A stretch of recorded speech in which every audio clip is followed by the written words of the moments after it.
What's up, everyone? Have we all recovered from the damn high? I think not, but here we are. And wow, we've been itching to share our thoughts and personal interpretation of the MV, but yeah, of course, out of respect for SB19 and the fandom, we wanted to wait before putting out our reaction, or, whatever category this falls into. So, yeah, I'm recording this on February 28th, and we'll upload it probably on the 2nd or 3rd. So here we go. At the start of the music video, we see Josh wielding what looks like electricity or lightning-like power, right? It's unclear whether he's protecting the castle, or maybe even struggling to control his power. He wears golden gloves, possibly the source of this energy, and we see his arm and veins slowly turning black, almost charcoal-like. This could symbolize finding immense power, but if used recklessly or excessively, it starts to consume you. More broadly, it reflects how anything in excess, especially power, can change a person. The more you get drawn to it, the more it alters who you are. Next, we see Ken struggling to climb what looks like an endless staircase, something many of us can relate to. Sometimes the journey toward our goals seems never-ending. The higher we climb, the heavier the burden, and the more exhausted we become. At 1:30, we see his character slowly losing his grip on reality, maybe battling his inner self to keep going. And, this is a struggle for many of us. At times, it even makes us feel like we're going insane. Then there's Stell and his quote-unquote evil twin, or opposite self, and we interpret it as maybe representing the duality within us. Sometimes we hide our true selves from the world and, revealing them only to those we trust, or even just to ourselves.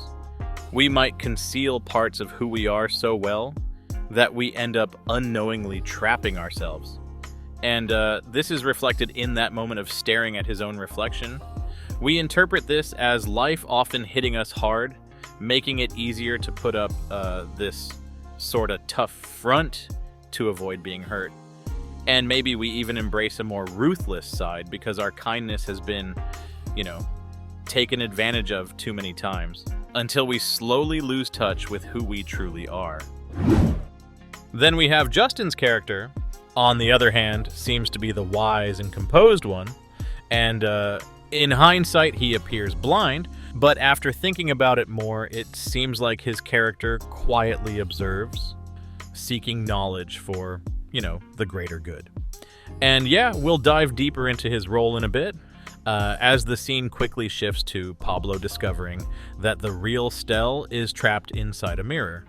Then here we see him stopping Ken from attacking or confronting the evil Stell, likely because maybe if the evil version is destroyed, the real Stell could be trapped forever inside that mirror. We also interpret this as Pablo being the voice of reason within us, while Ken represents our more confrontational side.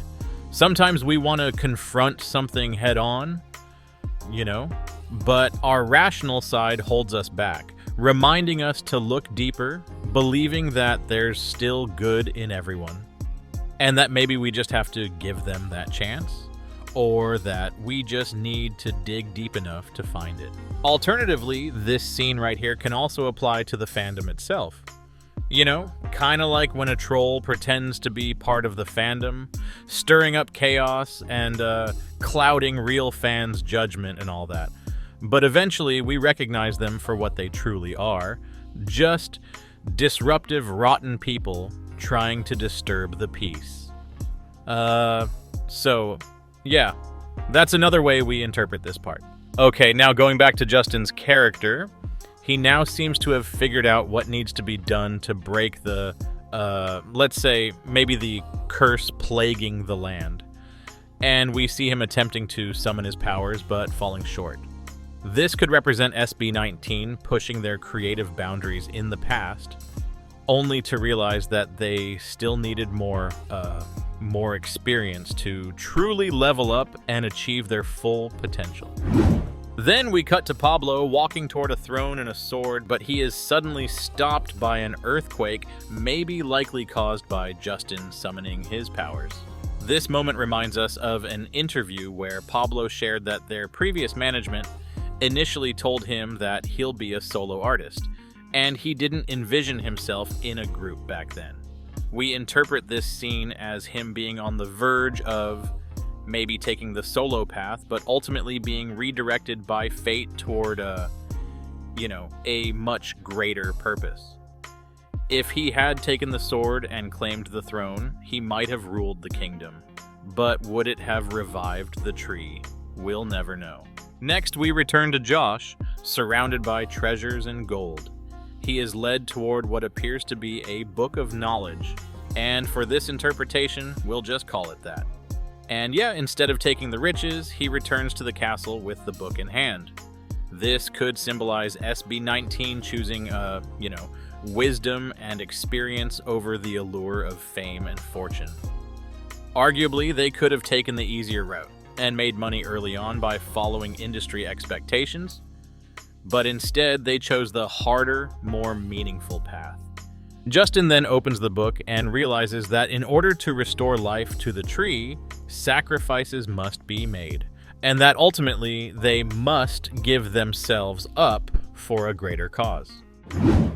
Then comes one of the most, one of the most, we could say memorable scenes for fans, for obvious reasons. We interpret this as Stell, or perhaps the group as a whole, being saved by each other. Stell finally conquers his inner demons, his own self. It could suggest that through their bond, they help one another embrace their true selves and break free from, whatever was holding them back. Next, we see the 5 members gathered around a round table, engaged in what looks like a heated discussion, likely about what the Book of Knowledge revealed. This could mirror real-life moments where SB19, as they often say, have strong, differing opinions and go through intense debates. But in the end, they always find common ground and reach a decision that respects each member's perspective. Pablo then stands up, maybe taking the leadership role, and he accidentally spills his goblet of wine. And in many cultures, wine is associated with sacred rituals, and spilling the wine can symbolize somewhere along the lines of maybe letting go, whether it be personal pride, individual desires, or even one's own vision for the sake of unity and a shared purpose. Finally, the group stands before the barren tree. Justin brings out the book, and together they sacrifice themselves to, revive it? Or give it life. Now, this scene can be interpreted in many ways. It could be about politics, it could also be about religion, social issues. It's so good that it can be interpreted in so many different ways. But for the sake of the theme that we're going for, we'll just interpret and connect it with SB19 and Onesie Entertainment. Some theories we read also suggest that the tree might be a representation of the OPM industry. But I think we can say more specifically, the genre that is P-pop. It's no secret that SB19's success paved the way for the genre's growth. And while the P-pop scene has evolved and admittedly has seen some toxicity, the important thing is that it's alive. Fans are engaged, conversations are happening, and more aspiring artists are chasing this dream. Alternatively, we can also interpret this as SB19 sacrificing themselves for what this barren tree could represent. And in this case, Onesie Entertainment. And by that we mean sacrificing their personal goals, personal desires, and even their own wealth to build Onesie Entertainment. We all know that Onesie was founded with the vision of, providing a platform for artists who are just as passionate and hungry as SB19. We also view the people at the gates as those artists wanting to chase their dreams. To be precise, we're talking about this scene right here. At first glance, the scene looks like a group of people storming the castle for Maybe it's riches and treasures, but we interpret them as aspiring artists, hungry to achieve their dreams, only to be blocked by a massive gate. The guards standing in their way could represent the industry gatekeepers, the corporations and companies that refuse to give them a chance. Damn is a battle cry, a declaration of passion, and wanting to keep moving forward despite the challenges. And we see them breaking through the gates and running toward the tree, maybe symbolizing their determination to carve their own path despite the barriers. Next, we see the 5 members slowly turning into statues. This could represent them becoming the pillars of the tree or of the P-pop industry, and alternatively of 1Z Entertainment itself. The people gathered around the tree witness it come to life and recognize its potential. And yeah, all that's left now is for them to nurture what SB19 started and help it flourish. These onlookers could also symbolize the staff, friends, and family of SB19, who are looking after the company. In the Saw teaser, we see SB19 as humans once again, walking away from the tree, perhaps setting out to conquer a new kingdom or, a new path. We interpret this as SB19 finally regaining their freedom. When they built 1Z, there came a time when they lost the rights to their name, possibly symbolizing their transformation into stone. In a way, it was like they were frozen in time, unable to move forward.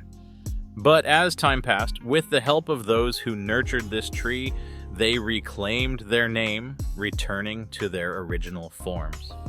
Lastly, in the teaser, we see Pablo looking back at the tree, maybe reminiscing all the challenges they conquered, and knowing that this tree or the group itself is able to withstand whatever else is set to come their way. Now they walk a new path with greater strength, knowledge, and courage, knowing they have the right people to take care of 1Z while they continue to chase bigger dreams. And these dreams aren't just for themselves or their company, but for the entire OPM industry. So there you have it, guys. Let us know in the comments if you share the same interpretation, or if you have a different take. We'd love to hear your thoughts. But before we wrap up the video, we just want to quickly address a topic that's been brought up in our DMs at least probably 4 or 5 times. And that's the topic of whether content creators or the reactors should delay their videos or live streams to give way to the artist's official releases. Obviously, our stance is clear since we're uploading this on March 2nd or 3rd. But still, it doesn't mean those who chose to upload their videos on the day of release are, in the wrong. The way we see it, everyone has their own approach to supporting and promoting SB19, and there's no single right or wrong way to do it. For us, it simply came down to this. Was it worth disappointing the fandom just to be among the first to upload an interpretation or reaction video? And our answer was a unanimous and clear no. At the end of the day, we considered 2 things.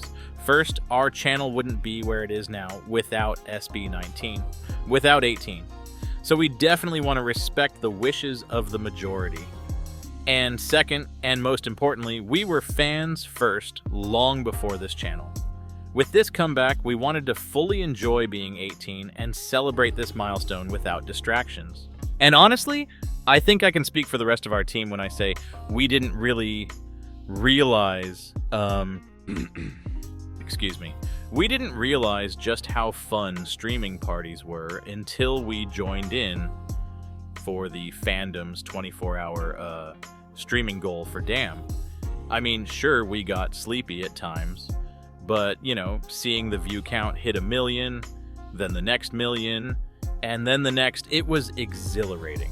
And even though we probably only contributed probably only a few thousand views out of the millions, it still felt so rewarding to be part of that, that collective effort. Everyone was really just enjoying the song, The video, the lyrics, I mean everything. And at that moment, we weren't thinking, oh, we need to make content for the channel quickly. Because honestly, it wasn't worth chasing, an extra 1,000 views or a few more dollars if it meant upsetting 18 and missing out on fully experiencing SB19's masterpiece.